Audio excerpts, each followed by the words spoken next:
nuevamente por el privilegio de poder estar aquí en casa, como ya hemos recalcado, con mis hermanos en Cristo, para poder abordar estos temas que bastante importantes son para nuestro conocimiento espiritual. La Biblia nos manda a que nosotros dejemos, el escritor a los hebreos, los rudimentos de la doctrina de Cristo y que sigamos adelante a la perfección, y es en realidad lo que buscamos. Pero para llegar a ese punto, debemos primero conocer lo más básico.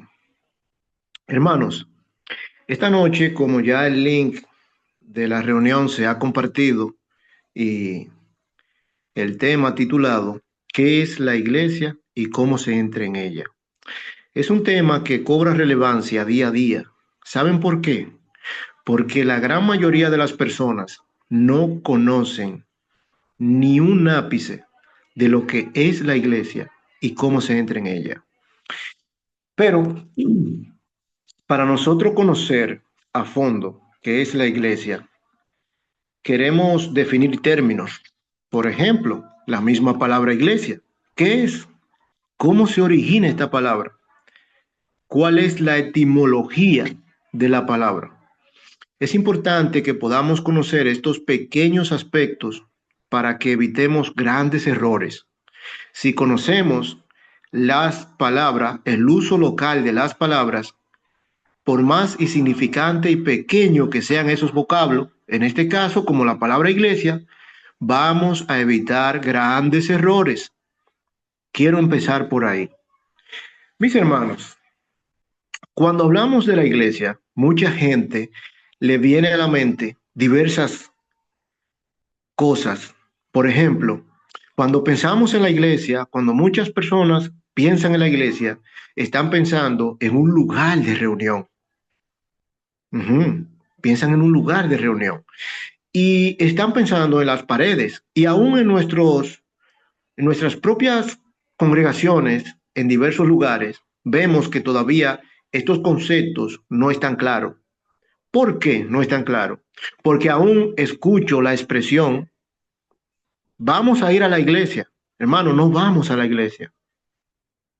El concepto más correcto sería, vamos a reunirnos como iglesia, porque como veremos, a medida de que desarrollemos este estudio, iremos comprendiendo cómo el mundo religioso, el mundo secular, da un significado distinto al que da la Biblia. Pero como hablamos de etimología, la palabra iglesia es una palabra que es transliterada en español. ¿Sabe lo que es la transliteración de una palabra, mis hermanos? Por ejemplo, hay palabras en inglés que no tienen equivalente en español y por ende, por default, tienen que traducirse a sí mismo. Por ejemplo, una de ellas es la palabra Facebook. Facebook es una palabra en inglés que en español, si tú la traduces, sería cara de libro por la etimología de la palabra Facebook. Entonces, como no tiene un equivalente en español, en el sentido original de lo que es la palabra en inglés, entonces tiene que transliterarse. O sea, pasar igual como se pronuncia en inglés al español. Y algo similar pasa en la Biblia, hermanos. La Biblia fue escrita en diversas lenguas que no es el español, especialmente el griego. El griego, cuando se escribió el Nuevo Testamento, específicamente este compendio de libros, fueron escritos en su gran mayoría en griego. Pero resulta que cuando se escribió el griego, la Biblia, el Nuevo Testamento, cuando los autores inspirados escribieron, no existía el español. El español, con respecto al griego, es muy tardío. O sea, siglo quinto, siglo sexto, séptimo, por allí. Empiezan a darse las primeras pinceladas o uniones para que dé como resultado la lengua que hoy hablamos, el español. O sea que cuando la Biblia se escribió, el Nuevo Testamento, ni siquiera existía el español. Eso nos dice mucho. ¿Y qué hablar del griego, del hebreo? Mucho más antiguo aún, de miles de años de diferencia. Entonces, mis hermanos, debemos conocer la palabra etimológica para poder entender conceptos y, como ya dije, evitar grandes errores. ¿A dónde vamos con este asunto? A que la palabra iglesia, mucha gente, como mencionamos, la relaciona con un lugar de reunión, un templo, un, un, un lugar que a veces es espléndido, hermoso, bello, grande, bien acomodado. Y esa es la iglesia. Pero no es así, mis hermanos. La etimología de la palabra iglesia viene del griego eclesía, eclesía. Pero yo quiero remontarme aún al origen de esta palabra, al origen. Esta palabra está compuesta de estos dos vocablos, ek con K de kilómetro y clesía. Ek significa fuera y clesía los llamados, o sea, los llamados hacia afuera.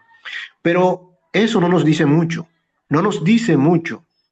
Los llamados hacia afuera y qué, no nos dice nada. Entonces, esos llamados fuera o asamblea convocada no nació en el cristianismo. Esta palabra, aunque Cristo la menciona en Mateo 16-18, no nace en el cristianismo ni nace con Cristo, porque ya existía en el griego clásico, al menos desde el siglo V antes de Cristo. Esta palabra nace en Atenas. Entonces, esta palabra la inventa un hombre llamado Solón en el año 594. Aproximadamente en el año 594 antes de Cristo, Solón hace unas grandes reformas. Esto no es historia, hermano, secular. Estamos tratando de definir la etimología de la palabra en conexión con su historia.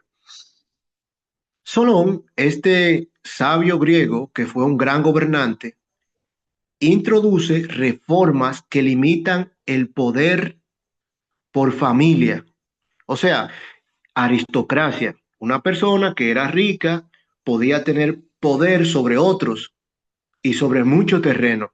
Y esto cambia cuando Solón introduce la eclesía, la iglesia. Vamos a decirlo así en español, iglesia.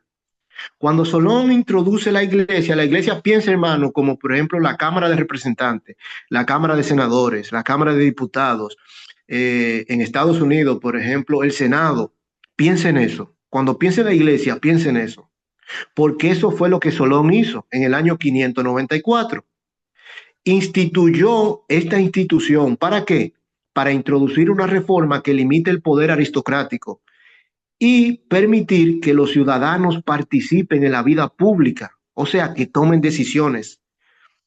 Aproximadamente la iglesia se reunía 40 veces al año para decidir, por ejemplo, si iban a la guerra, si había, por ejemplo, asuntos de comercio, para asuntos judiciales y diversos asuntos allí.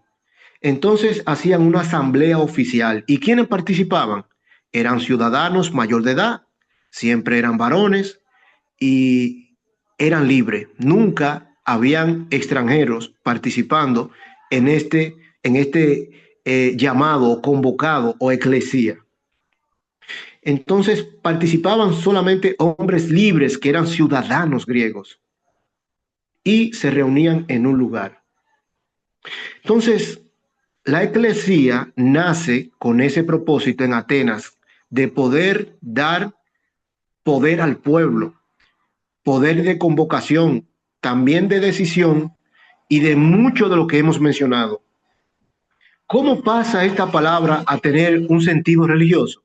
Bueno, se remonta al siglo III antes de Cristo, siglo III, siglo II, cuando Alejandro Magno manda a buscar 70 judíos y le dice que traduzcan la Torá, o sea, la ley, al griego, la Biblia que nosotros comúnmente conocemos como la Septuaginta. Estos traductores lo ponen en 70 cámaras, eran 72 realmente, y empiezan a traducir toda la Torá, Génesis, Éxodo, Levítico, Número y Deuteronomio. Empiezan a escribir, escribir, escribir. Pero ¿qué sucede? Hay una palabra en la Biblia que hebrea que se traduce cajal. La palabra cajal era asamblea. Entonces necesitaban un equivalente en griego. Ellos pensaron, ¿cómo vamos a traducir la palabra cajal? ¿Cuál es la palabra griega que más se parece al cajal? La palabra cajal significa asamblea. Entonces, la asamblea era convocada. Por ejemplo, era una convocación. Cuando Dios llamaba a todo el mundo al monte para hablarle, eran convocados a un lugar específico. Entonces, encontraron en la palabra eclesía la palabra más adecuada para traducirla eh, al griego. Entonces, este es el primer indicio de esta palabra en sentido religioso, que se le da un sentido religioso. La palabra en hebreo, kahal, significa asamblea, convocados, congregación, se traduce en el griego eclesía. Entonces así nace en sentido religioso esta palabra. Entonces ellos eran reunidos, todo el pueblo de Israel, con este propósito. ¿Por qué Cristo usó la palabra eclesía en Mateo 16-18 y no cajal o otra? Sencillo. Hay varias razones por las cuales Cristo no la usó. Razón número uno, no quieren un término asociado a templo. Número dos, querían enfatizar que la iglesia es la comunidad, no un edificio, porque eso era en griego, como vimos. Y los judíos que tradujeron la Septuaginta eligieron esta palabra. Primera vez que se le da un sentido religioso, hemos dicho. Y en tercer lugar, expresaba bien la idea de un término, los convocados por Dios. Estas son las tres razones por las cuales, si nos preguntan por qué Cristo tomó esta palabra, eclesía y no otra. Repito, no querían un término asociado a templo, literal, como lo tenían los judíos. Querían enfatizar que la iglesia es la comunidad y no un edificio físico. Y también expresaba bien la idea de un término para Dios como convocados.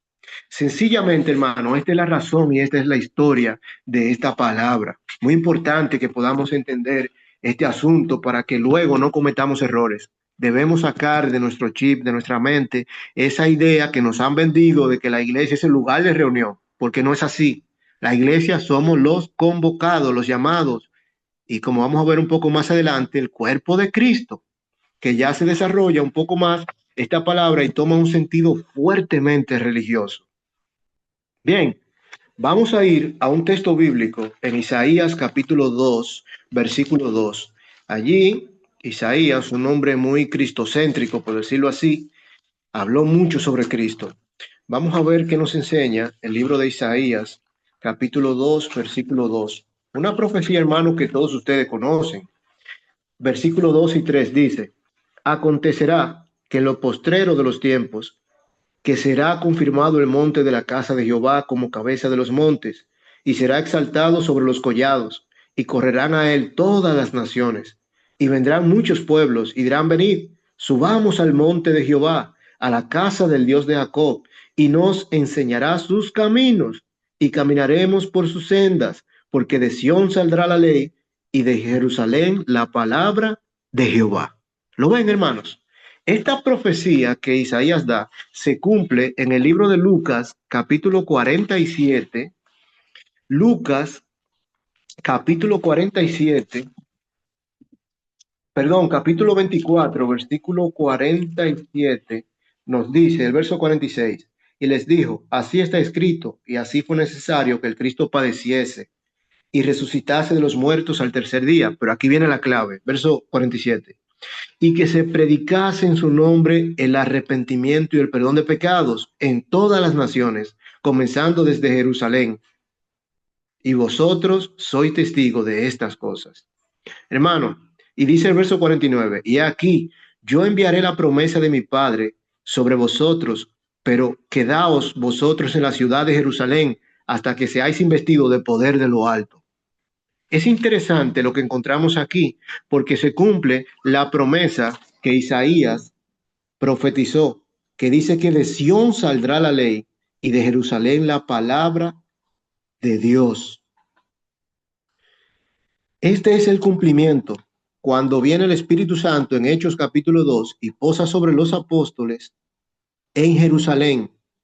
Este es el cumplimiento, pero yo quiero que retrocedamos, hermano, a Isaías capítulo 2, versículo 2, quiero que desmenucemos este texto paso por paso. El texto dice, acontecerá en lo postrero de los tiempos que será confirmado el monte de la casa de Jehová. Escuche, hermano, monte de la casa de Jehová, monte. ¿A qué le viene a la mente cuando usted escucha la palabra monte? ¿Mm? Es muy interesante esta palabra, hermano, monte. Y dice el verso, como cabeza de los montes, y será exaltado sobre los collados, y correrán a él todas las naciones. Y vendrán muchos pueblos y dirán, venid, subamos ¿a dónde? Al monte. Hay quienes apresuradamente dirán, no, este se refiere al monte Jerusalén. No es verdad. Y vamos a ver por qué. El texto dice, y vendrán pueblos y dirán, venid, subamos al monte, a la casa de Jehová, y nos enseñará sus caminos, y caminaremos por su senda, porque de Sión saldrá la ley, y de Jerusalén la palabra de Jehová. Hermanos, ¿cómo se utiliza la palabra monte aquí? La palabra monte en hebreo es har, y esta palabra aquí en el verso 2, vuelvo y repito, dice, y acontecerá en los días finales que serán establecido el monte de la casa de Jehová como cima de los montes, y será elevado sobre las colinas. ¿De qué monte habla Isaías?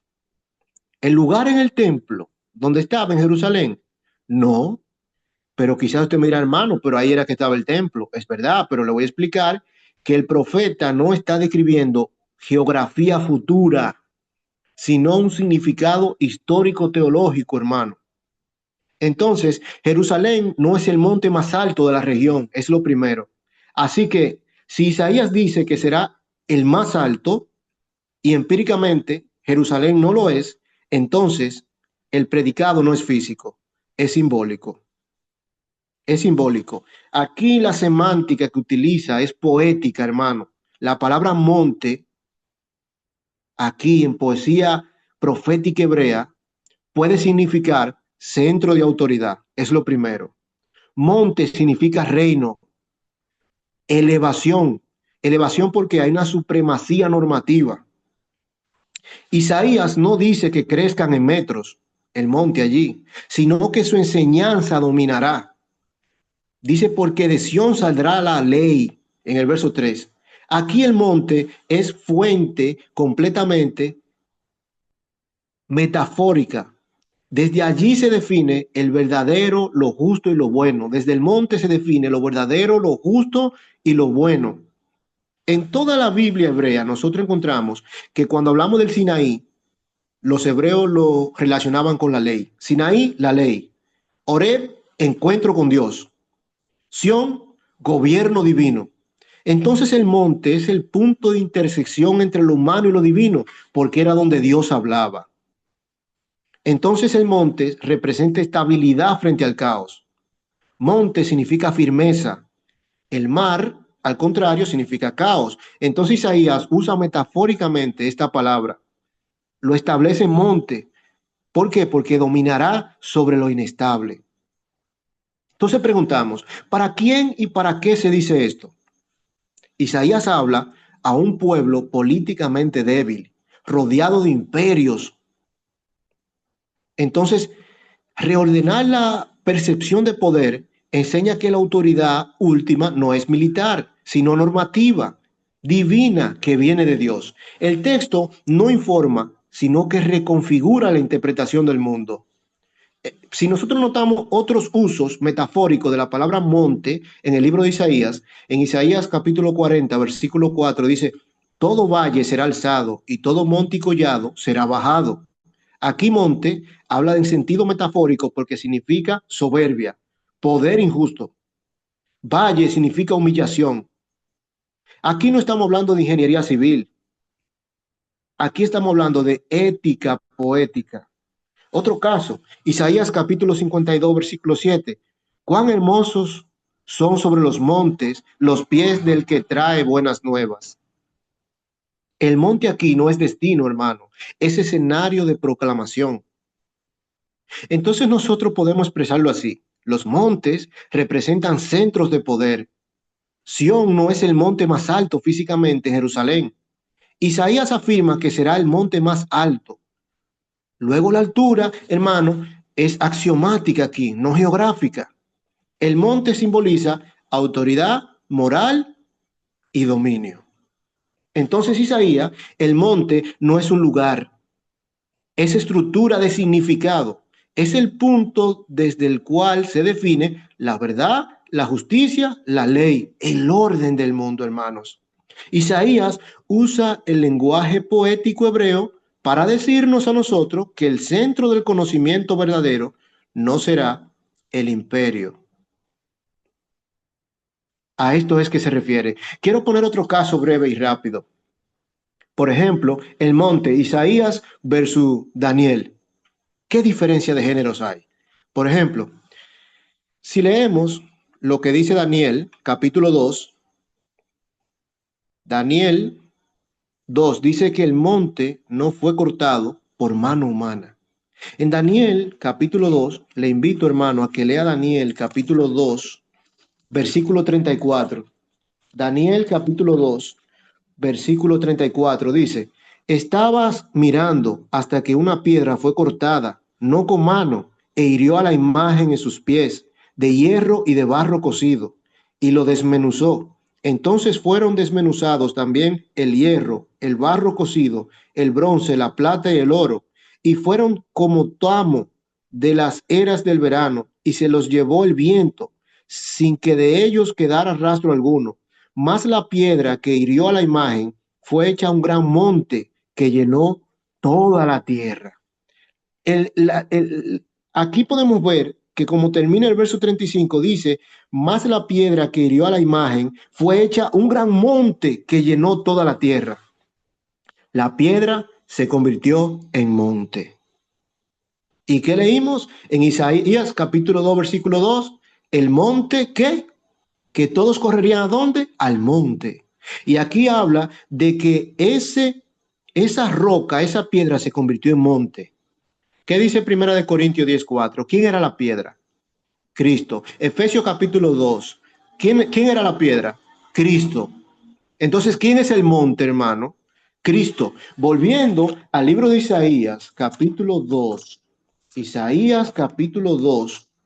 Versículo 2, nuevamente leemos y dice, y acontecerá en lo postrero de los tiempos que será confirmado el monte de la casa de Jehová como cabeza de los montes. ¿Quién es la cabeza, hermano, ahora mismo hablando? No es Cristo, de la iglesia. Entonces, ¿quién es el monte?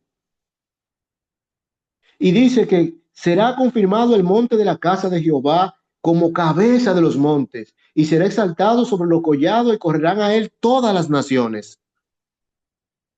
Todas las naciones para poder ser salva, deben ir a Cristo. Cristo es el figura del monte, hermanos. En el libro de Mateo, capítulo 16, verso 18, el texto dice claramente, y yo también te digo que tú eres Pedro, y sobre esta roca edificaré mi iglesia, eclesía, los llamados, hermanos, como explicamos, y las puertas del Hades no prevalecerán contra ella. A ti te daré las llaves del reino de los cielos. Y todo lo que atares en la tierra será atado en el cielo, etcétera, etcétera. La iglesia es el reino, está diciendo Cristo aquí, hermanos. Cristo es el reino que fue establecido, que representa ¿qué? Al monte. ¿Y a dónde iban a correr todas las naciones? Al monte. ¿Y quién es ese monte? Ya lo hemos expresado, hermanos, en varias ocasiones. Y hemos dicho categóricamente qué significa.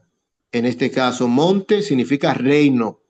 Y Cristo es la cabeza de los montes, de los reinos, hermanos. Ahora bien, tomando en consideración estos puntos clave importantes que hemos dicho, yo quiero que desplacemos nuestros dedos en su Biblia, hermano, y vayamos al libro de Efesios, capítulo 1.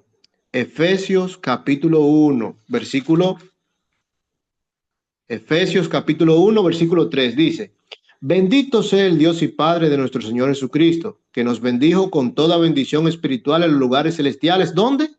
En Cristo. En Cristo.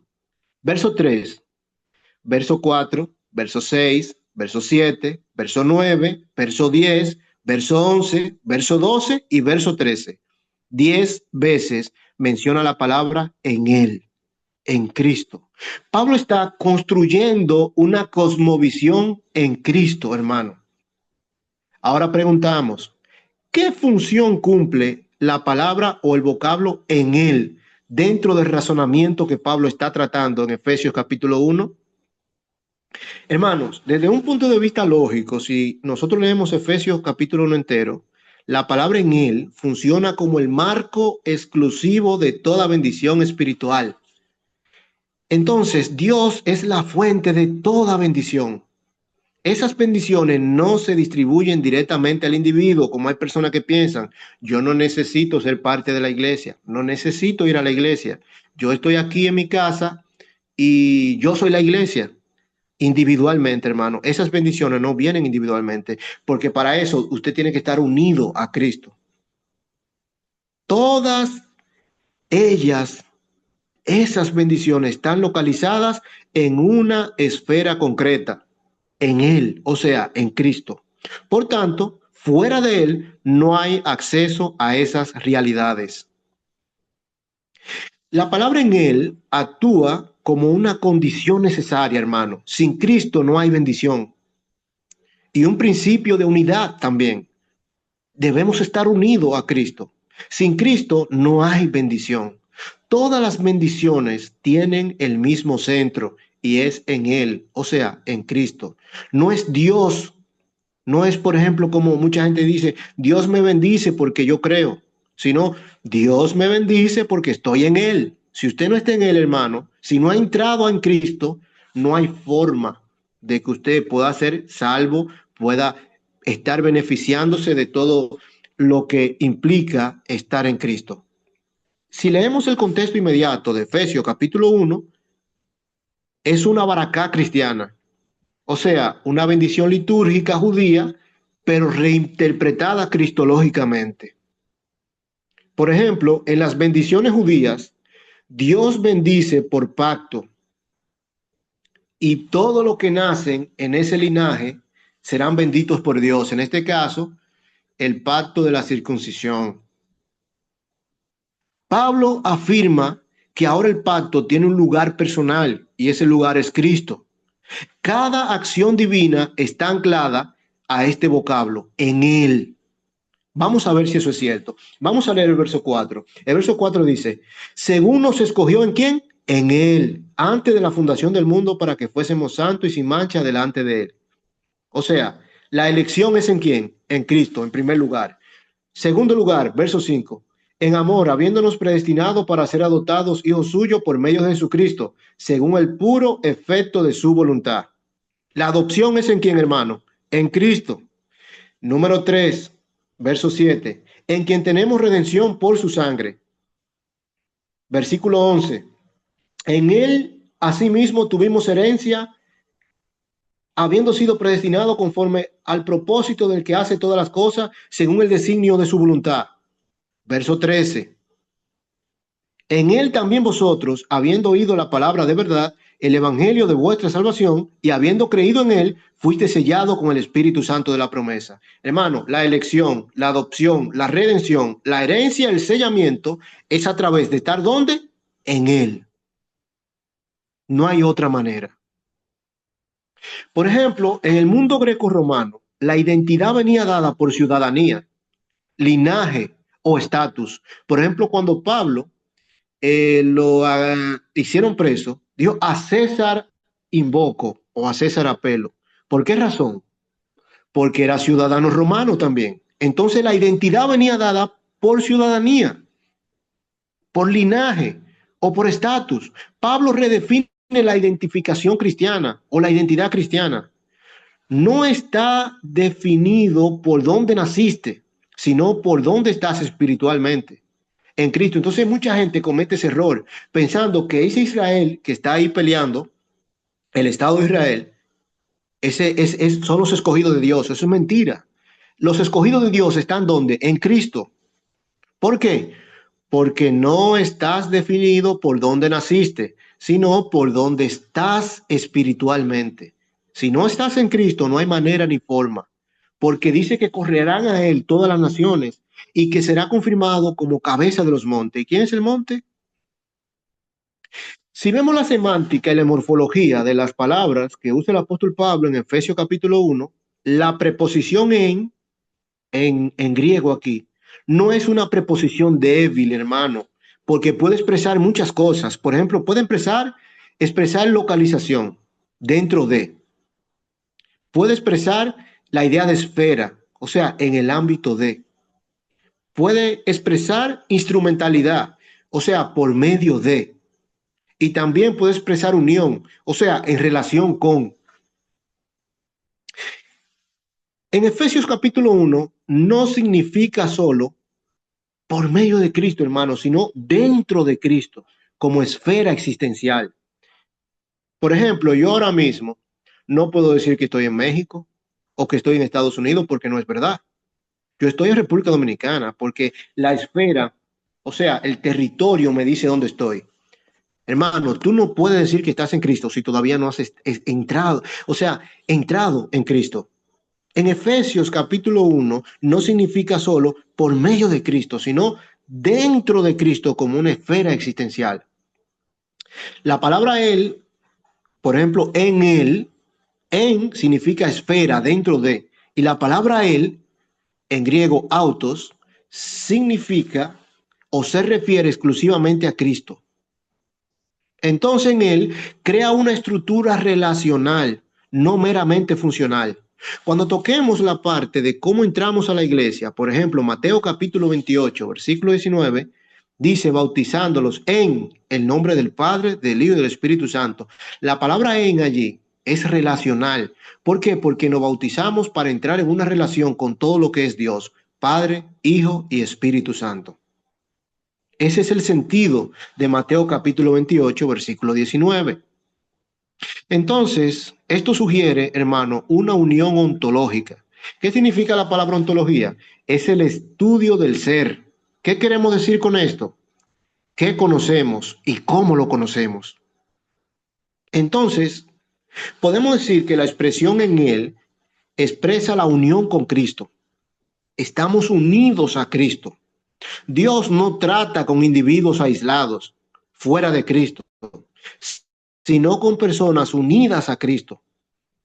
Por ejemplo, Él es el elegido, como dice Efesios capítulo 1. Nosotros somos elegidos en Él. El Hijo, todos somos adoptados en Él. Entonces, nosotros reinterpretar la palabra en Él como una simple fórmula devocional empobrece el texto. Pablo está afirmando que Cristo es el espacio donde ocurre la salvación. Por eso murió en la cruz por nuestros pecados. ¿Cómo se conoce y se accede a lo que en él significa? ¿Por qué? Porque el conocimiento de las bendiciones se encuentran en él. No en un, por ejemplo, por decirlo así, no cultural, sino relacional. Por ejemplo, en Efesios capítulo 1, versículo 17, lo confirma más claramente porque dice, para que el Dios de nuestro Señor Jesucristo, el Padre de gloria, os dé espíritu de sabiduría y de revelación en el conocimiento de Él. Cristo es el objeto del conocimiento y también el medio por el cual nosotros conocemos. Solo desde dentro de la relación con Cristo se puede comprender la verdad de Efesios capítulo 1. Ahora bien, ¿qué produce esta expresión en la vida del creyente y de la iglesia? Seguridad espiritual.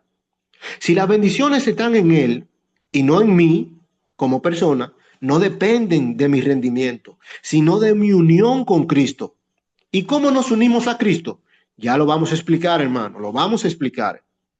Todos los creyentes, por decirlo así, hermano, comparten el mismo lugar espiritual, o sea, Cristo.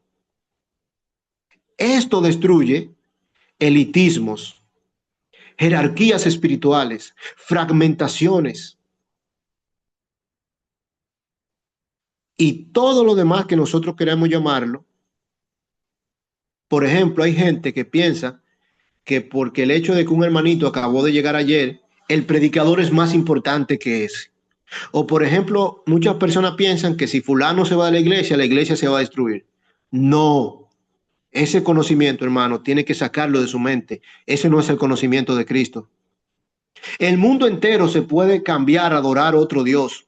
La iglesia de Cristo en Estados Unidos, en todo lugar, puede cambiar y empezar a practicar otro Cristo o negar a Cristo. Pero usted, hermano, no puede cambiar. ¿Por qué razón? Porque las bendiciones no están en esa persona, están en Cristo. Hoy en día se habla mucho de paternidad espiritual. El mundo religioso ha popularizado esto, un disparate. Y escúcheme la expresión, hermano. Las bendiciones y la cobertura espiritual se encuentran en Cristo. Esto no es autogenerado, todo es recibido por pertenencia. ¿A quién? A Cristo. Entonces, hay muchos amos y dueños y señores de muchas instituciones. Y aún es normal, hasta dentro de la iglesia nosotros vemos muchos que se creen dueños de la iglesia. Pero eso es mentira. Es trabajo suyo, hermano, decirle que no es así. De oponer resistencia. ¿Por qué? Porque cuando nosotros entramos al cuerpo de Cristo, todos somos iguales, hombres y mujeres, todos somos iguales. El único grande es Cristo. Entonces, si estoy en Él, debo vivir conforme a esa realidad, como dice el verso 4 al 6, como leímos. La expresión en Él, hermano, en Efesios capítulo 1, no es una muletilla piadosa, sino una afirmación totalizante. Cristo no solo nos salva, Cristo es el lugar donde la salvación existe, hermano, la única, el único lugar. Todo lo que Dios pensó desde la eternidad, lo pensó en Cristo. Todo lo que Dios concede en el tiempo, lo concede en Cristo. Y todo lo que la iglesia es, ¿lo es en quién? En Cristo. No nos confundamos. Todo es en Cristo. Y estar en Cristo, hermano, estar en Cristo es pertenecerle a Él. Efesios capítulo 1, versículo 21 dice, y sobre todo principado y autoridad y poder y señorío, y sobre todo nombre que se nombra, no solo en este siglo, sino también en el venidero. Y sometió todas las cosas bajo sus pies y lo dio por cabeza sobre todas las cosas a la iglesia, la cual es su cuerpo, la plenitud de aquel que todo lo llena en todo. Mis hermanos, aquí Pablo termina este verso diciéndonos que la iglesia, los llamados, los convocados, nosotros hacemos parte del cuerpo de Cristo y que el cuerpo, Él es la cabeza del cuerpo, que es su iglesia, ahí está la totalidad. O sea, nosotros entramos a la esfera de Cristo, automáticamente entramos a su iglesia. ¿Qué es la iglesia? El cuerpo de Cristo, como ya hemos visto, hermano. Ahora bien, yo quiero que vayamos al libro de Efesios, capítulo 3, versículo 9 y 10. Efesios capítulo 3, versículo 9 y 10. Dice, y de aclarar a todos cuál sea la dispensación del misterio escondido de los siglos en Dios, que creó todas las cosas, para que la multiforme sabiduría de Dios sea ahora dada a conocer por medio de la iglesia, a los principados y a las potestades en los lugares celestiales. Así como usted ve, hermano, este versículo, este es uno de los versículos más poderosos que tiene el Nuevo Testamento. Y muy rico, muy diverso, muy sustancioso, que usted lo exprime y sale mucho conocimiento. Y yo quiero que usted lo entienda en esta noche, que le quede claro qué significa estas palabras del apóstol Pablo. Dice, y de aclarar todas las cosas, todos, cuál sea la dispensación del misterio escondido. ¿Cuál era ese misterio que estaba escondido, hermano? Desde los siglos en Dios, que creó todas las cosas, para que la multiforme sabiduría de Dios sea dada a conocer por medio de qué? De la iglesia. El texto, hermano, aquí sigue una secuencia lógica muy clara. Existe un misterio escondido en Dios desde los siglos. Ese misterio ahora Pablo dice que es revelado. Y la revelación ocurre por medio de qué? De la iglesia. Y hemos visto que la iglesia es el cuerpo de Cristo. Ya Pablo la llamó cuerpo de Cristo. Y hemos visto en Efesios 1 que debemos estar ¿dónde? En Cristo. Unido ¿a quién? A Cristo, que es lo que significa en Él. Entonces, la revelación ocurre por medio de la iglesia. El propósito final es que la sabiduría multiforme de Dios sea conocida. Los destinatarios de esta manifestación, hermano, incluye una, por decirlo así, incluyen incluso los principados y las potestades celestiales. Entonces se sigue que la iglesia no es un accidente histórico como mucha gente piensa, ni solo una institución humana. Es el instrumento deliberado de Dios para revelar su plan eterno, no solo a la humanidad, sino al orden cósmico, hermano. Si vemos el contexto inmediato, rápidamente, Pablo está hablando de su ministerio apostólico aquí, en estos versos anteriores, especialmente a quienes, a los gentiles. Entonces, en este verso, en el capítulo 3, él explica que el misterio es la inclusión de los gentiles como coherederos en Cristo. Este plan, hermano, no fue planeado así. Este plan no fue plenamente comprendido en épocas anteriores. Los profetas hablaron sobre esto, pero no entendieron completamente. Isaías, como vimos, Daniel y otros, el mismo Moisés habló sobre esto, pero no comprendían porque era una sabiduría que estaba escondida en Dios. Entonces, hermano, ahora, dice Pablo, se ha dado a conocer por medio del Espíritu. La iglesia de Éfeso vivía en un entorno pagano, hermano, un entorno espiritualista y jerárquico, donde se creía mucho en poderes invisibles. Pero Pablo responde mostrando que Cristo y su iglesia están por encima de todo potestad espiritual. Por ejemplo, en el libro de Colosenses, capítulo 1, versículos 26 y 27, nos dice algo sobre este misterio.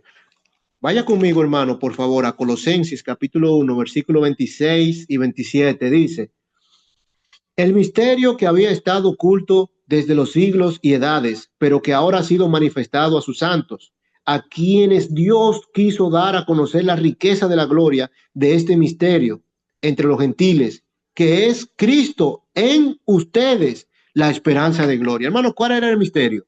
Que Cristo era ¿qué? La esperanza de gloria. En Primera de Pedro, capítulo 1, versículo 26 y 27, Primera de Pedro, capítulo 1, versículo 26, Primera de Pedro 1:12, Primera de Pedro 1:12, dice: a esto se les reveló que no para sí mismos, sino para nosotros, administraban las cosas que ahora os son anunciadas, por los que os han predicado el Evangelio por el Espíritu Santo enviado del cielo, cosas en las cuales anhelan mirar los ángeles. Hermano, realidades que aún los ángeles anhelan mirar. Por ejemplo, volviendo al texto del libro de Efesios, capítulo 3, versículo 10, encontramos esta palabra, Efesios 3, 10. Dice: para que la multiforme sabiduría de Dios sea ahora dada a conocer a todos, a los principados y potestades.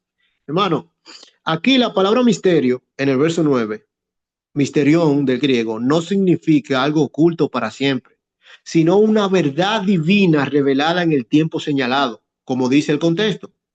La palabra dispensación aquí, o economía, significa administración, significa mayordomía.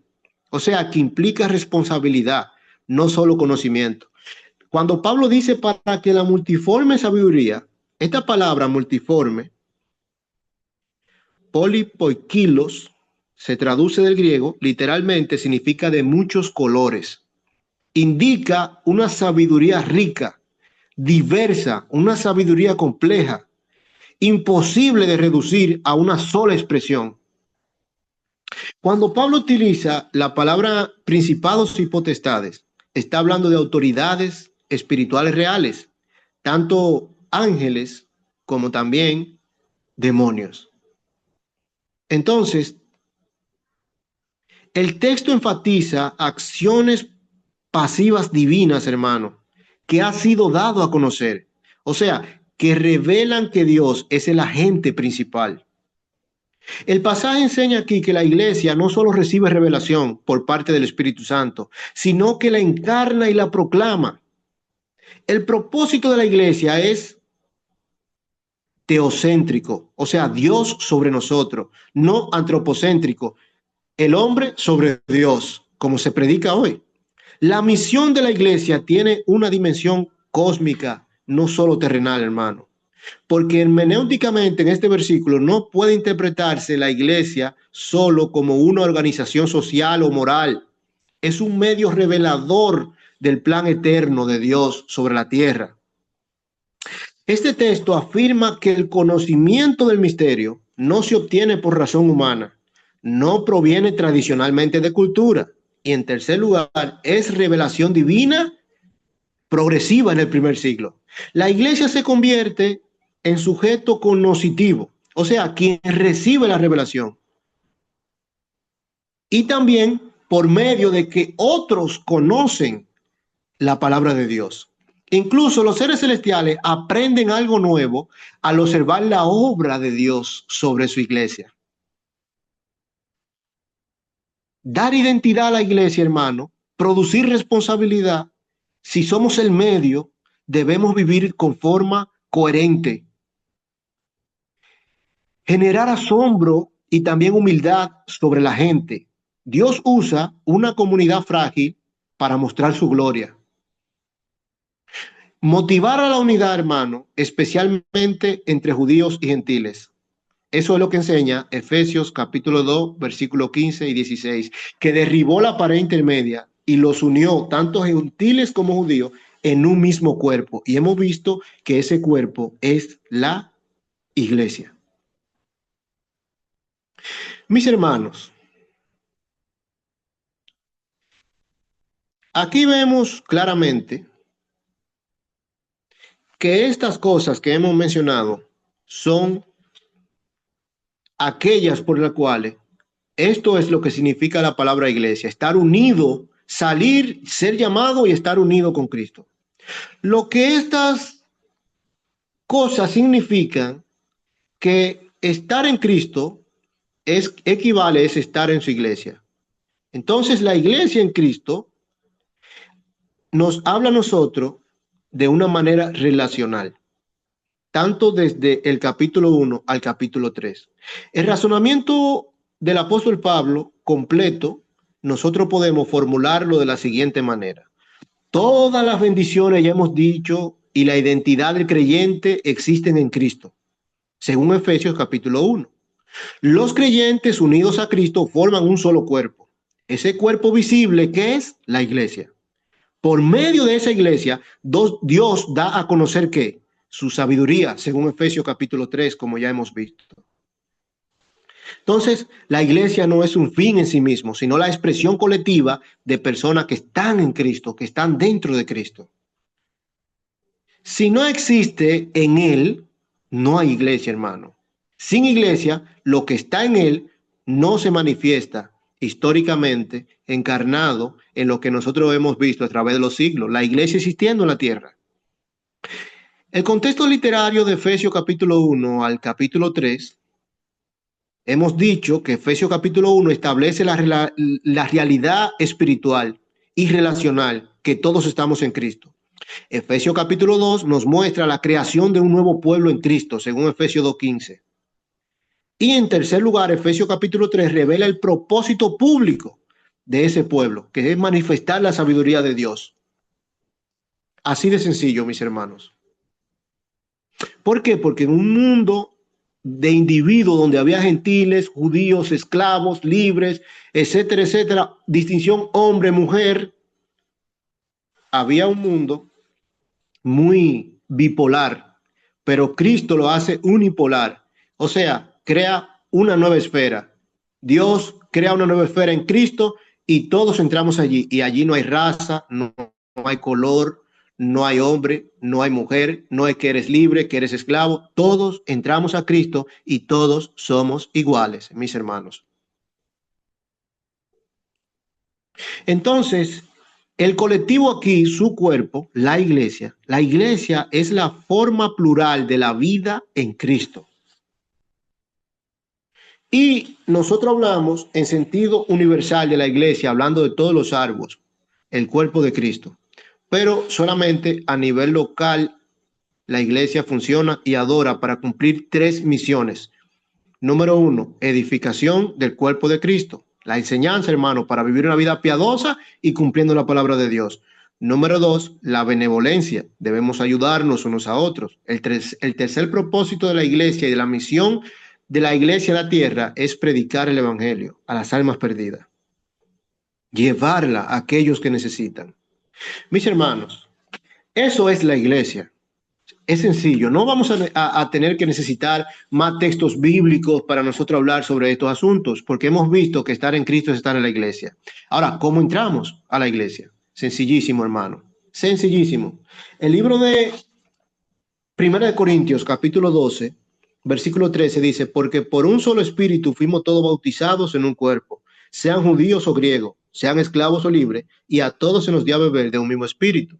O sea, la entrada a la iglesia en él es a través de nosotros bautizarnos. Y bautizarse, mis hermanos, implica un revestimiento, porque dice el libro de Gálatas 3, 26 y 27, que todo lo que habéis sido bautizados en Cristo, de Cristo estáis revestidos. O sea, nosotros podemos, ¿qué Pablo quiere enseñar aquí en este verso? Nosotros podemos conocer a un policía porque va identificado con su uniforme. Podemos conocer a una enfermera porque va identificada con su uniforme. Podemos conocer a un abogado porque va identificado con su uniforme. Si el abogado se quita su toga, de repente entra a un conglomerado de personas, no sabremos quién es, pero desde que se ponga su toga, sabemos quién es. El médico puede entrar sin bata al hospital, pero una vez se pone la bata, puede decir ese es médico, esa es enfermera, ese es policía, porque el uniforme lo identifica. Entonces, hermanos, aquí dice que todo lo que habéis sido bautizado de Cristo estáis revestidos. O sea, para usted estar revestido de Cristo, la única forma posible es a través del bautismo.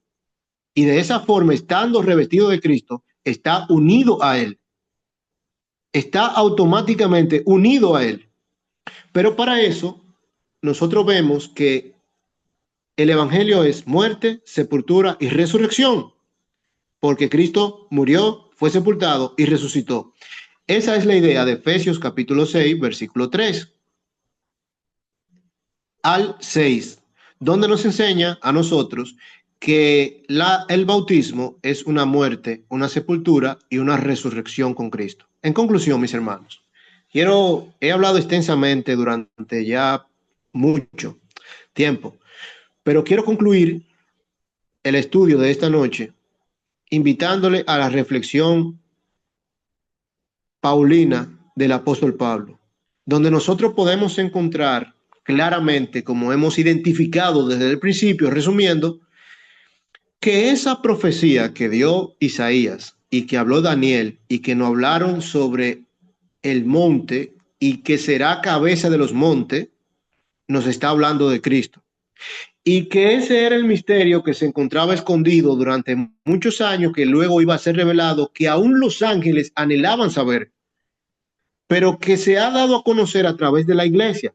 Solo nosotros tenemos el privilegio de poder estar en Cristo, vivir en Cristo y aprender de la palabra de Dios, cosas que aún los ángeles anhelan, hermanos. Estamos en Cristo. Ya hemos dicho que es la iglesia. Ya hemos hablado que es el cuerpo de Cristo. Ya hemos recalcado cómo podemos entrar a ella, mi hermano.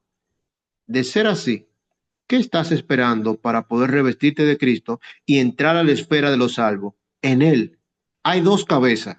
Dice el libro de, quiero terminar con este texto, el libro de Hechos, capítulo 2, versículos 46 y 47, que el Señor añadía cada día a la iglesia lo que habían de ser salvos. Si los salvos se encuentran en la iglesia, porque eran añadidos a través del bautismo, entonces una persona se sigue que no ha sido bautizado, su cabeza espiritual es Satanás, está en el mundo de las tinieblas y debe ser revestido de Cristo. Hermanos, muchas gracias por su buena atención, que el Señor les bendiga ricamente.